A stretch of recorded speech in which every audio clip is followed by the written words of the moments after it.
চলে এসেছি আবার একটা নতুন ভিডিও নিয়ে। আশা করি তোমরা সবাই ভালো আছো, আমিও ভালো আছি। আবার এই নতুন ভিডিওতে তোমাদের সবাইকে অনেক শুভেচ্ছা ও অনেক ভালোবাসা জানিয়ে আজকে আবার একটা নতুন ভিডিও শুরু করলাম। আজকে হচ্ছে 26 তারিখ, 26শে মে। তো আজকে এই বোনদের বাড়ি থেকে ভিডিওটা শুরু করলাম। আজকে চলে যাব দুর্গাপুর। তো সারাদিন কী করছি আজ তোমরা দেখতেই পাবে কী করছি। তো আজকে যাব, ট্রেনেই যাব। তো চলো আজ সারাদিন থেকে যাচ্ছি, কি ব্যাপার সব দেখাবোই তোমাদেরকে। আজ ভিডিওটা এখান থেকে শুরু করলাম। চা টা খাওয়া হয়ে গেছে, স্নান টান সেরে নিয়েছি, ফ্রেশ হয়ে গেছি। আমাদের 10টা 12তে ট্রেন আছে। তো সবাই মোটামুটি রেডি হচ্ছে, এখন সবাই রেডি হয়ে যায়। তারপরে পরে আবার তোমাদের সামনে আসবো, ঠিক আছে? তো চলো তোমরা দেখতে থাকো সারাদিন ভিডিওটা, আশা করি তোমাদের ভালো লাগবে। দেখো আমরা স্টেশনে চলে এসেছি সবাই মিলে মোটামুটি। এখানে রয়েছে বোনের ছেলেটা। বোন হঠাৎ করে চমকে এসছে, একটা কিসের যেন গড়বড়। ও পাশে যে মালগাড়িটা ছিল, ওই মালগাড়িটা মানে স্টার্ট হয়েছিল যাওয়ার জন্য। তো ওইটা দেখে ও ভয় চলে এসেছিলো। হঠাৎ করে আওয়াজ হয়েছিল, এত জোরে আওয়াজ হয়েছিল যে কি বলবো। তো এখানে বোন, রাজা মানে বড় জায়ের ছেলে, ওটা আমার ছেলে, আর এদিকে বড় জায়ের মেয়ে, এরা সব দাঁড়িয়ে আছে, পরপর সবাই দাঁড়িয়ে আছে। আমরা ট্রেনের জন্যই অপেক্ষা করছিলাম। তো দেখো তোমাদেরকে দেখাচ্ছি যে আকাশটা দেখো কি সুন্দর লাগছে, পুরো অন্ধকার করে আছে একদম। কিন্তু তারপরে আমরা যখন গাড়িতে উঠলাম তারপর আবার রোদ উঠে গেছিলো। এই দেখো ট্রেন চলেও এসছে, ট্রেনে চেপে গেছি আমরা। তো চারিদিকে যেটা তোমাদেরকে ওয়েদারটা দেখাচ্ছিলাম, যে দেখো বাইরে কীরকম, তখন দেখালাম পুরো ঘন অন্ধকার করে আছে, কালো হয়ে আছে। আর এখানে আগে আস্তে আস্তে পুরো আকাশটা পরিষ্কার হয়ে যাচ্ছে, পুরো রোদ উঠে যাচ্ছিল। তো দেখো এই যে এখানে বসে আছে আমি, আমার পাশে বসে আছে মিমি, বড় জায়ের মেয়েটা, তার পাশে আমার হাজব্যান্ড বসে আছে, তার পাশে বসে আছে ছেলে। এই একটা সিটে আমরা বসে আছি। আর এই দিকে বসে ছিল বোনরা, বোনের ছেলেটা, ছোট ছেলেটা আর বড় ছেলেটা, ওরা তিনজনে বসেছিল। আর ওইদিকে হাওয়া আসছিল বলে ওদেরকে দিয়েছিলাম। ছোট ছেলেটা, বাচ্চাটা খুব কষ্ট হচ্ছিল তো সেই জন্য। আর এই দেখো এটা হচ্ছে জয়চণ্ডী পাহাড়। পুরো পাহাড়টা তোমাদেরকে ভালো করে দেখাতে পারছিলাম না। এটা হচ্ছে পুরুলিয়ার জয়চণ্ডী পাহাড়, খুব সুন্দর। দেখো হঠাৎ করে আবার ট্রেনও চলে এলো, ট্রেনটা পাস করে গেল, তো ওই জন্য তোমার দেখতে পেলে না। এই দেখো এখানে দেখাচ্ছিলাম, চেষ্টা করছিলাম জাস্ট দেখানো তোমাদেরকে পুরুলিয়ার জয়চণ্ডী পাহাড়। কখনো পুরুলিয়াতে ঘুরতে এলে এটাতে ঘুরে যেও, টিকনিকের সময় শীতকালে বেশ ভালো লাগবে। একটা সুন্দর মন্দির আছে এখানে। আমি যদিও কোনোদিনও যাইনি, আমি ওই বড় জায়ের ছেলেটার মুখেই শুনছিলাম। আমি পুরুলিয়াতে এতদিন ধরে আছি, আজ 20 বছর ধরে, কিন্তু কখনো আমি এটাতে যাওয়া হয়নি আমার জয়চণ্ডী পাহাড় ঘুরতে। কিন্তু যারা বাইরে থাকে, দূরে থাকে, তারা এসে জয়চণ্ডী পাহাড়ে পুজোও দিয়ে গেছে, আবার এসে এখানে টিকনিকও করে গেছে। তো দেখো ওয়েদারটা কীরকম হয়েছে, কী সুন্দর। ওখানে অন্ধকার করেছিল, এখানে দেখো পুরো আকাশ পরিষ্কার হয়ে রোদ উঠে গেছিলো। সেই রকম কড়া রোদ ওঠেনি, কিন্তু মোটামুটি ভালোই রোদটা ছিল আর কি। রোদ তো চলছিল, সেরকম ঠান্ডাও ওয়েদারটাও ছিল না। তো এই দেখো তোমাদেরকে দেখাচ্ছিল, এটা আবার আরেকটা পাহাড় ছিল পাশে। তো ওই পাহাড়টা কি নাম আমি ঠিক জানি না যদিও। তো এইটাও তোমাদেরকে আরেকবার দেখিয়ে দিলাম, যদি তোমরা কেউ জেনে থাকো তাহলে আমাকে জানিও এটা কি পাহাড়। আমাকে বলেছিল বোন, কি যেন বেশ বলেছিল, কালী পাহাড়ি মনে হয়, এটা কালী পাহাড়ি এরকম কিছু একটা হবে হয়তো, বলেছিল বোন, কিন্তু আমি ভুলে গেছি নামটা। আমার মনে হয় ওটা জয়চণ্ডী পাহাড় ছিল, এটা কালী পাহাড়ি ছিল, এরকম কিছু একটা হবে। আমার খেয়াল পড়ছে না এখন, আমি যখন ভয়েস ওভারটা দিচ্ছি তখন আমার এটা মনে পড়ছিল না। তো যাই হোক, তখন বোন বলছিল এটা কি যেন পাহাড় একটা নাম বলছিল।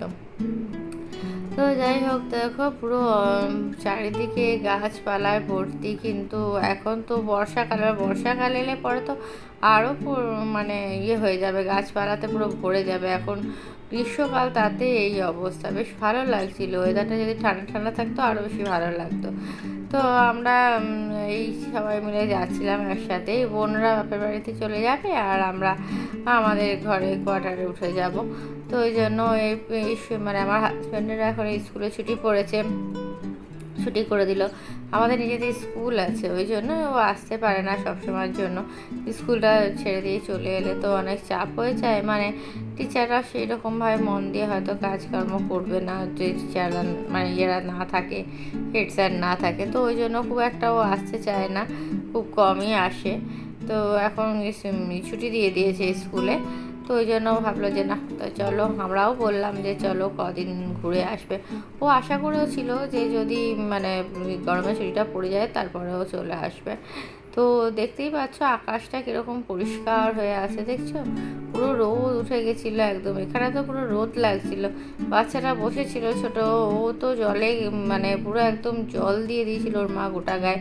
এত গরমে কষ্ট পাচ্ছিল যে ব্যথাটা কি বলবো, এত কাঁদছিল যে ওকে দেখেই খারাপ লাগছিল। এই দেখো বড় ছেলেটা ছোট ছেলেটা ঘুমিয়ে গেছে, ওর মা গায়ে পুরো জল দিয়ে দিল, দিয়ে একটু হাওয়া করে দিল, একটু আরাম পেলো, দিয়ে ঘুমিয়ে গেল। আর এইখানে ওর বড় ছেলেটা বসে আছে, ওই আমার হাজব্যান্ড ওর সঙ্গে ফোচকামি করছিল, বদমাশি করছিল, খালি রাগাচ্ছিল ওকে।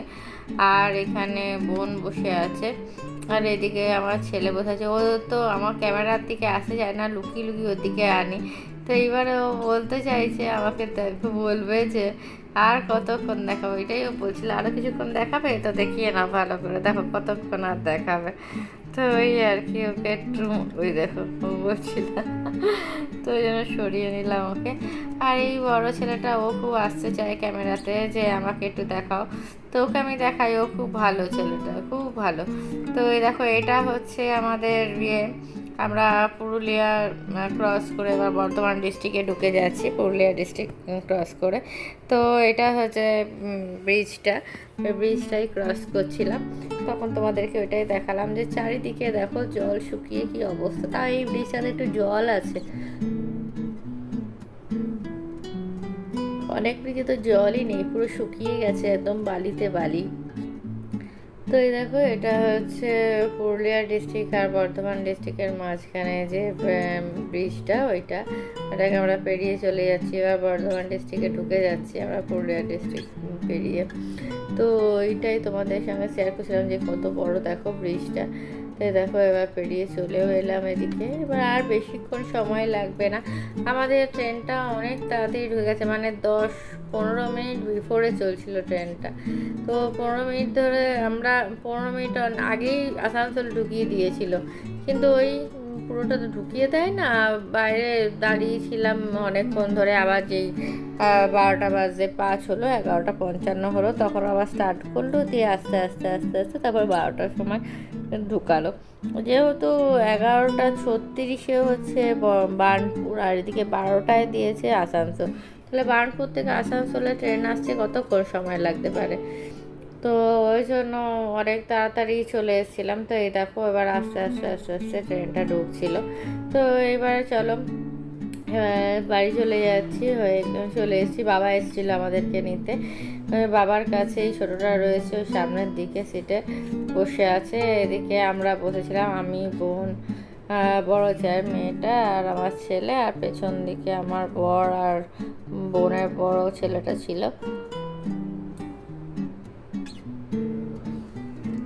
এবার আমরা দুর্গাপুর ঢুকে যাব, আমি দুর্গাপুরে চলে যাব। দুর্গাপুরে গিয়ে প্রথমে মাদের কাছেই যাব, মায়ের কাছে গিয়ে খাবার দাবারগুলো আছে, মা রান্না বান্না করেই রেখে দিয়েছে, সেই খাবার নিয়ে তারপরে চলে যাব আমরা ঘরে।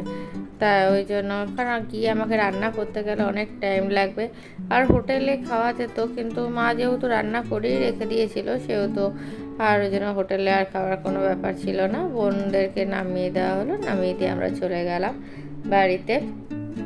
মা যা যা খাবার নিয়েছিল সেগুলো তোমাদেরকে পরে দেখাবো, যে মা কী কী খাবার দিয়ে পাঠিয়েছে আমাকে খাবার জন্য আমাদেরকে।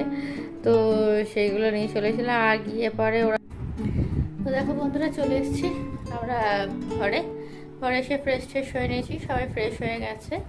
বড় জায়ের মেয়েটা এসছে, তো এখন আমাদের সঙ্গেই আছে আমাদের ঘরে। তো এই খাওয়া দাওয়া করবো, ভাতটা আমি করে নিয়েছি, বাদ বাকি সব মা করে পাঠিয়েছে। তো তোমাদেরকে দেখিয়ে দিচ্ছি যে মা কি করে পাঠিয়ে দিয়েছে। আর আমি ভাতটা করে নিলাম এসে পরে। তো এবার সবাই খাবো। এখন কটা বাজে,